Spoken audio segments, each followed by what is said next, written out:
जैव विविधता एवं संरक्षण को आपके लिए NCERT line by line decode करते हैं आशा लक्ष्मी क्लासेस में।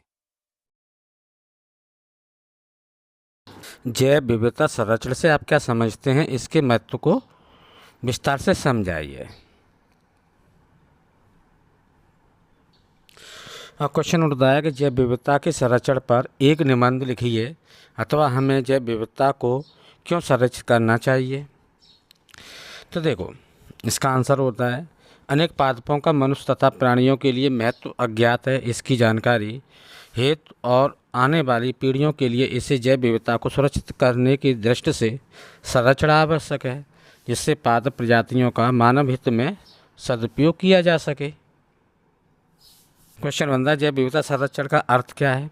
पृथ्वी पर मौजूद सभी प्रकार के जीवन रूपों जैसे पेड़ पौधे हैं, जीव जंतु, सूक्ष्म जीव और उनके पारिस्थितिक तंत्र की रक्षा करना, उनका प्रबंधन करना और उनका टिकाऊ उपयोग सुनिश्चित करना, ताकि वे भविष्य में की पीढ़ियों के लिए बने रहें। क्यों सुनिश्चित करना? ताकि वे भविष्य की पीढ़ियों के लिए भी बने रहें।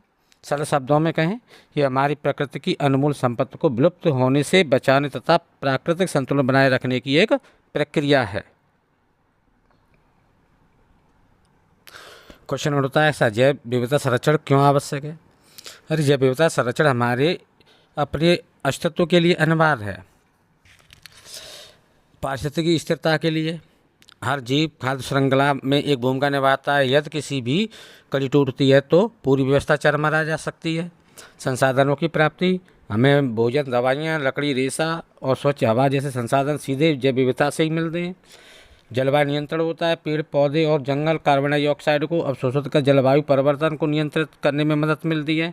आर्थिक और सांस्कृतिक मूल्य, पर्यटन, अनुसंधान और हमारी सांस्कृतिक धरोहर का एक बड़ा हिस्सा, इसीलिए हमें इनको संरक्षित करने की आवश्यकता होती है। अब इसके कारण क्या है, कैसे संरक्षित करें, अब देखते हैं। जैव विविधता संरक्षित करने को हम 3 श्रेणियों में बांट सकते हैं। संकुचित, संकीर्णतः उपयोगी, व्यापक रूप से स्वार्थ उपयोगी और नैतिक तर्क। इन तर्कों का अध्ययन करते हैं जिससे लाभ मिले। देखो, संकीर्ण रूप से उपयोगी तर्क है, यह तर्क मनुष्य द्वारा प्रकृति से प्राप्त होने वाले प्रत्यक्ष आर्थिक लाभों पर आधारित है। संसाधन हमें प्रकृति से भोजन, अनाज, दालें, फल, ईंधन, रेशा, इमारती सामान और औद्योगिकी उत्पाद, टैनिन, लुब्रिकेट, डाई, रेजन इत्र प्राप्त होते हैं। ये संसाधन हमें मिलते हैं।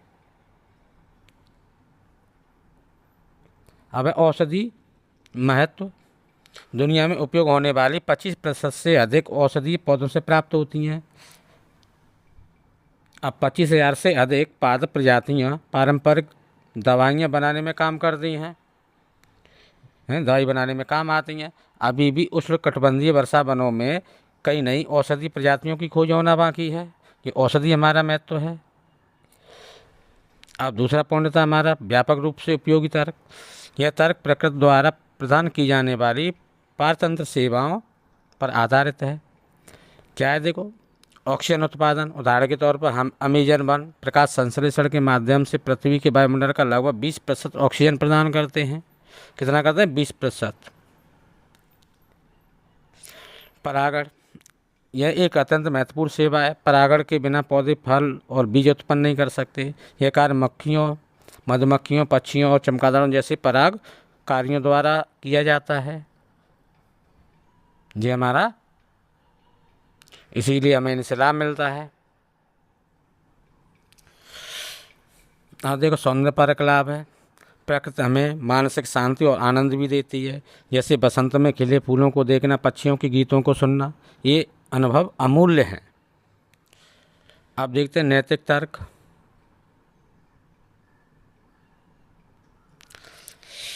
नैतिक तर्क, यह तर्क मनुष्य की जिम्मेदारी पर आधारित है। प्रत्येक प्रजाति का महत्व, हमें यह समझाने की आवश्यकता है कि पृथ्वी पर मौजूद लाखों पादप, जंतु और सूक्ष्म जीव प्रजातियों का अपना निज मूल्य है, भले ही वे हमारे लिए आर्थिक रूप से उपयोगी न हों। आने वाली पीढ़ी, यह हमारी नैतिक जिम्मेदारी है कि हम इन प्रजातियों की देखभाल करें और इसे जैविक धरोहर को स्वस्थ स्थिति में आने वाली पीढ़ियों के लिए सुरक्षित रखें।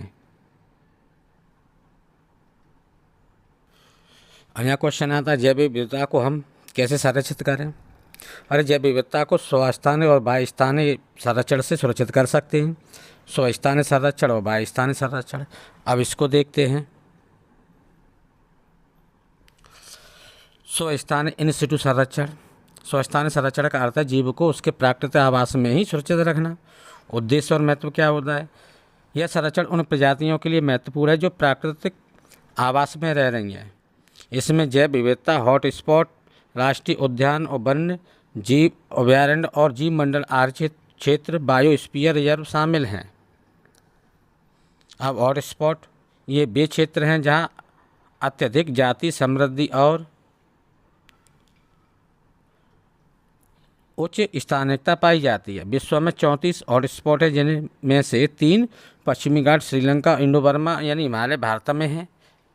कितने हैं? 34 हैं। और भारत की स्थिति, भारत में कानूनी सुरक्षा के साथ 14 जीव मंडल आरक्षित क्षेत्र, 90 राष्ट्रीय उद्यान और 448 वन्यजीव अभयारण्य हैं। इसके अलावा भारत में सांस्कृतिक परंपरा के अंतर्गत पवित्र उपवन भी संरक्षण का कार्य करते हैं। कौन करते हैं? पवित्र उपवन भी संरक्षण का कार्य करते हैं। अब यहाँ हो जाता बाह्यस्थानीय एक्स सिटू संरक्षण। जब किसी जैव के सामने निकट भविष्य में वन से विलुप्त होने का बहुत अधिक संकट होता है, तब उसे बचाने के लिए बाह्यस्थानीय संरक्षण की आवश्यकता होती है। और इसकी परिभाषा क्या? इस संरक्षण में संकटग्रस्त पादपों और जंतुओं को उनके प्राकृतिक आवास से अलग एक विशेष स्थान पर ले जाकर उनकी अच्छी देखभाल की जाती है। उदाहरण कौन से? देखो, जंतु उद्यान है, वनस्पति उद्यान है और वन जीवन सफारी पार्क इसके प्रमुख उदाहरण हैं। ऐसे कई जंतु जो वनों से विलुप्त हो चुके हैं, उन्हें सुरक्षित रखा गया है। अब आधुनिक तकनीकें, आजकल केवल पिंजरे में रखने के बजाय उन्नत तकनीकों का उपयोग किया जाता है।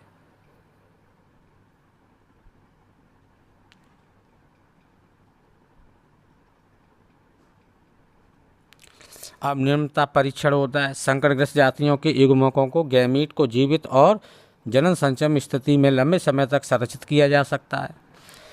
पात्र यानी इन बर्टू निषेचन, अंडों को पात्र निषेचित किया जा सकता है। उत्तक संवर्धन, पादपों का उत्तक संवर्धन विधि द्वारा प्रवर्धन किया जा सकता है। बीज बैंक, व्यावसायिक महत्व के पौधों को, बीजों को लंबे समय तक बीज बैंक में सुरक्षित रखा जा सकता है। इस तरह से हम अपनी जैव विविधता को संरक्षित कर सकते हैं। जैव विविधता के 3 आवश्यक घटक कौन कौन से हैं? आनुवंशिक विविधता, जातीय विविधता, पारिस्थितिक विविधता।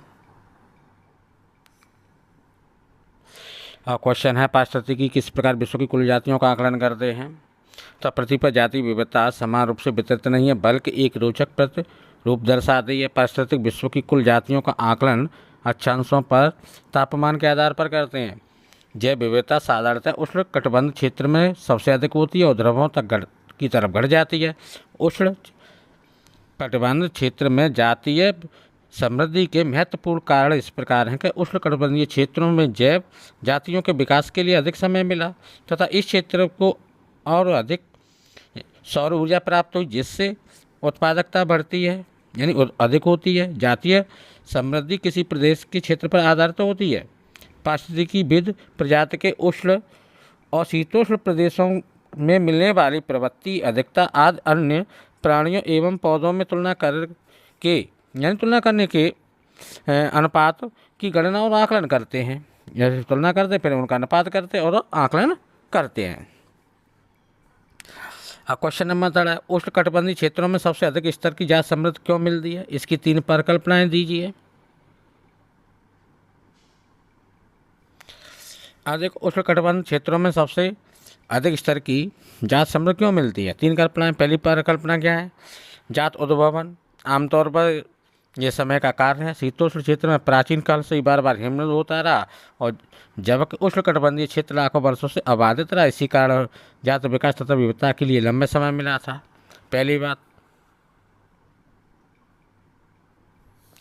दूसरी बात, उष्ण कटिबंधीय पर्यावरण शीतोष्ण पर्यावरण से भिन्न तथा कम समय मौसमी परिवर्तन दर्शाता है। यह स्तर पर्यावरण निकेतन विशिष्टीकरण को प्रोत्साहित करता रहा है, जिसकी वजह से अधिकाधिक जात विविधता उत्पन्न हुई। उष्णकटिबंधीय क्षेत्रों में अधिक सौर ऊर्जा उपलब्ध है, जिससे उत्पादन अधिक होता है, जिससे परोक्ष रूप से अधिक जैव विविधता उत्पन्न हुई, जिनको मैं पहले डिकोड कर चुका हूँ। अब क्वेश्चन है, जातीय क्षेत्र संबंध में सप्रास्य यानी रिप्रेशन की ढलान का क्या महत्व है। जातीय क्षेत्र संबंध जर्मन के महान प्रकृतिवादी भूगोल शास्त्री अलेक्जेंडर वॉन हम्बोल्ट ने दक्षिणी अमेरिका के जंगलों में गहन खोज के बाद जात समृद्धि तथा क्षेत्र के मध्य संबंध स्थापित किया था। उनके अनुसार कुछ सीमा तक किसी क्षेत्र की जाति समृद्ध अन्वेषण क्षेत्र की सीमा बढ़ाने के साथ बढ़ती है। जात समृद्ध और वर्गीय की व्यापक किस्मों के क्षेत्र के बीच संबंध आयताकार अतपरवलय होता है। यह लघुगणक पैमाने पर सीधी रेखा दर्शाता है। इस संबंध को निम्न समीकरण द्वारा प्रदर्शित किया जा चुका है। log s बराबर log c plus Z log a। S क्या जात समृद्धि है, ए क्या है क्षेत्र है, जेड रेखीय ढलान है और सी अंतःखंड है, इंटरसेप्ट है। ये ग्राफ है। पारिस्थितिक विज्ञान के अनुसार जेड का मान कितना 0.1 से 0.2 परास होता है। वर्गीय समूह अथवा क्षेत्र पर निर्भर नहीं करता है, यानी वर्गीय समूह या उसका क्षेत्र पर निर्भर नहीं करता है। आश्चर्यजनक रूप से समराश्रय रेखा की ढलान एक जैसी होती है। कैसी होती है? एक जैसी ढलान होती है। यदि हम किसी बड़े समूह या जाति क्षेत्र जैसे संपूर्ण महाद्वीप का विश्लेषण करते हैं तो हमें ज्ञात होता है समराश्रय रेखा की ढलान तीव्र रूप से तिरछी खड़ी होती है। जेड के मान का परास 0.6 से 1.2 होता है या परास होती है। क्वेश्चन 5 आता है, किसी भौगोलिक क्षेत्र में जात का मुख्य कारण क्या है। जे आपको जात के छत के कारण क्या है, जात छत के। तो विभिन्न समुदाय के जीवों की संख्या घटती बढ़ती रहती है। जब तक किसी पारतंत्र के मौलिक जात उपस्थित रहती है तब तक प्रजातियों के सदस्यों की संख्या में वृद्धि होती रहती है। मौलिक जाति के विलुप्त होने पर इसके जीन पूल में उपस्थित महत्वपूर्ण लक्षण विलुप्त हो जाते हैं। यह प्राकृतिक प्रक्रिया है, लेकिन मानव हस्तक्षेप के कारण संपूर्ण विश्व जात छत की बढ़ती हुई दर का सामना कर रहा है। जात छत के मुख्य कारण निम्न है, तो जिसको हमने पहले ही पढ़ा है। आवासीय छत तथा विखंडन। मानवीय हस्तक्षेप के कारण जीवों के प्राकृतिक आवासों का नाश हुआ, जिसके कारण जातियों का विनाश गत 150 वर्षों में अति तीव्र गति से हुआ है। मानव के हितों का कारण उद्योग क्षेत्र और कृषि आवासीय क्षेत्रों में निरंतर वृद्धि हो रही है, जिससे वनों का क्षेत्रफल 18% से घटकर कितना रह गया है, लगभग 9% रह गया है। आवासीय छत जंतु और पौधों के विलुप्तीकरण का मुख्य कारण है। मिसाल अमेजन वर्षावन को सोयाबीन खेती जानवरों के चारागाहों के लिए काटकर साफ कर दिया गया। इससे निवास करने वाली करोड़ों जातियाँ प्रभावित हुई और उनके जीवन को खतरा उत्पन्न हो गया। आवासीय छत के अतिरिक्त प्रदूषण की जातियों के लिए एक बहुत बड़ा खतरा है। मानव क्रियाकलाप भी जातीय आवासों को प्रभावित करते हैं। जब मानव क्रियाकलापों द्वारा बड़े आवासों को छोटे छोटे खंडों में विभक्त कर दिया जाता है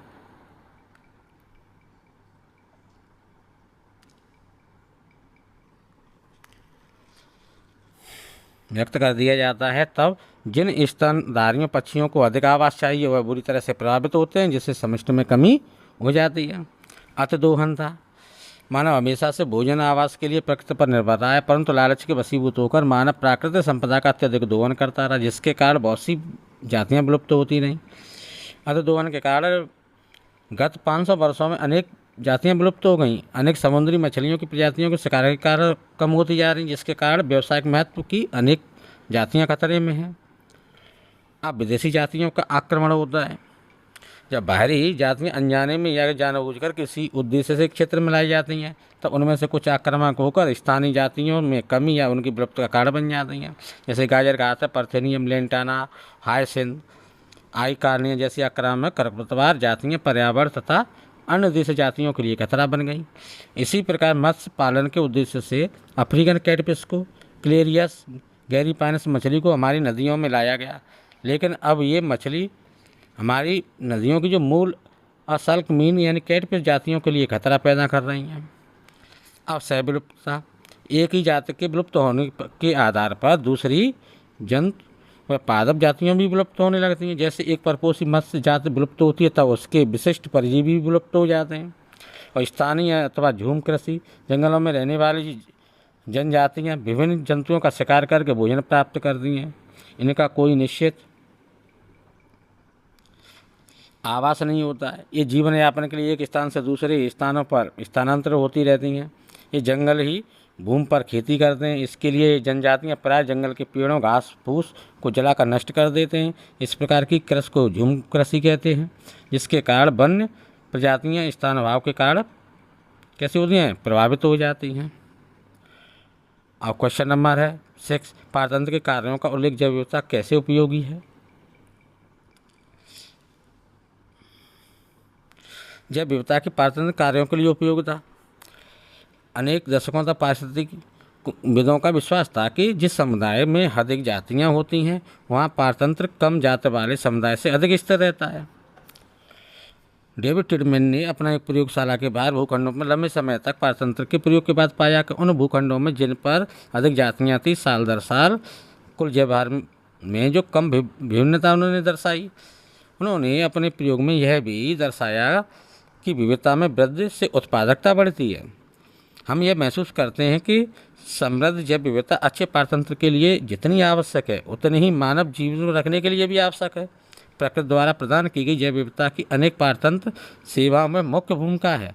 तीव्र गति से नष्ट हो रही अमेजन वन पृथ्वी के वायुमंडल को लगभग 20% ऑक्सीजन प्रकाश संश्लेषण द्वारा प्रदान करता है। पारतंत्र की दूसरी सेवा परागकणियों जैसे मधुमक्खी है।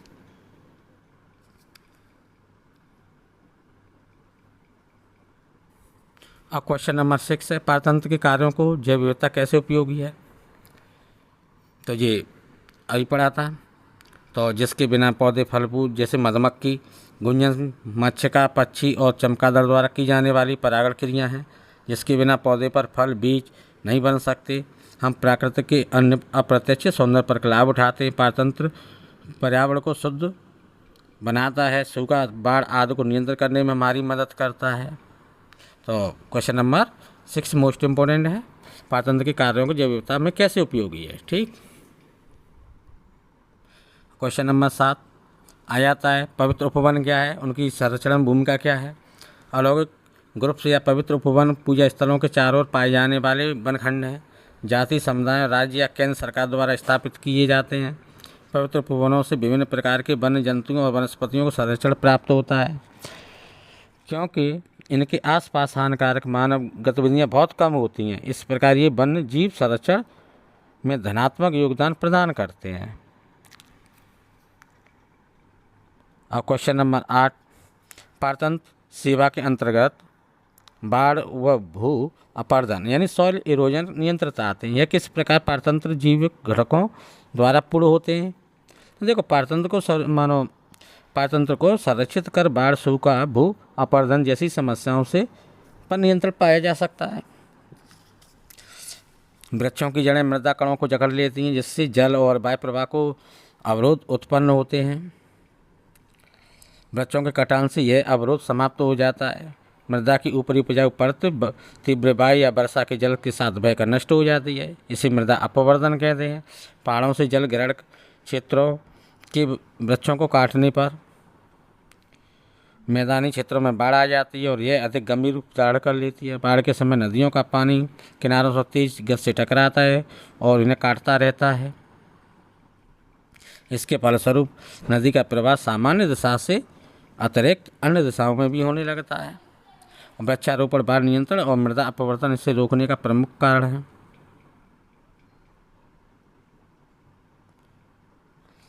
यानी प्रमुख कारण यानी प्रमुख उपाय हैं। वृक्ष वन स्थलों में बाती अपवर्तन को रोकने में उपयोगी हैं। वायु वृक्ष गति की तीव्रता को कम करने में सहायक होती है, जिससे अपवर्तन की दर कम हो जाती है। अब क्वेश्चन नंबर 9 है कि पादपों की जात विविधता 22%, जंतुओं की 72 की अपेक्षा बहुत कम है। क्या कारण है जंतुओं में अधिक विविधता पाई जाती है। तो देखो, प्राणियों में अनुकूलन की क्षमता पौधों की अपेक्षा बहुत अधिक होती है। प्राणियों में प्रचलन का गुण पाया जाता है। इसके फलस्वरूप विपरीत परिस्थितियाँ होने पर भी स्थान परिवर्तन करके स्वयं को बचाए रखते हैं। इसके विपरीत पौधे क्या करते हैं, स्थिर होते हैं। उन्हें विपरीत स्थितियों का अधिक सामना करना पड़ता है। प्राणियों में तंत्र का तंत्र तथा अंतःस्रावी तंत्र पाया जाता है, जिसके फलस्वरूप प्राणी वातावरण से संवेदनाओं को ग्रहण करके और उनके प्रति अनुक्रिया कर देते हैं। और प्राणी तंत्र का तंत्र और अंतःस्रावी तंत्र के फलस्वरूप स्वयं को वातावरण के प्रति अनुकूलित कर लेते हैं। इन कारणों से फलस्वरूप किसी भी पारतंत्र में प्राणियों में पौधों की तुलना में अधिक जैव विविधता पाई जाती है।